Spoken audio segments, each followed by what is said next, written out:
Така. Името ми не е Адо, ако не ви е известно още. Казвам се Александър. Александър се е казал, ако не знаете, най-великият император в света. И гей.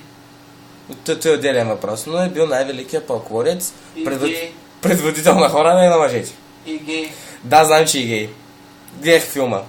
Това не е само от филма, трябва да се разбира, но нали във филма го показват даже като нещо величествено.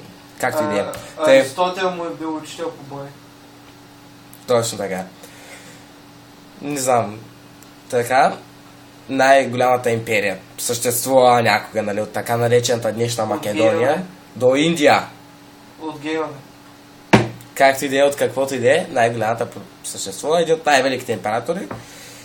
И като цяло съм горд с името си.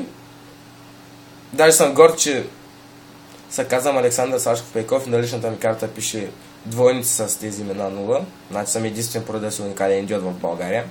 За света също мога да се каже също, така че... Правилно, в Гана има един със същото име. Кой е този генец? Има един в Гана с такова си късно. Не се е ба. Доста интересно. Нали? Това знам за името. Ако ти трябва ще Google Александър, значение, пуф, Enter. Google. Павар.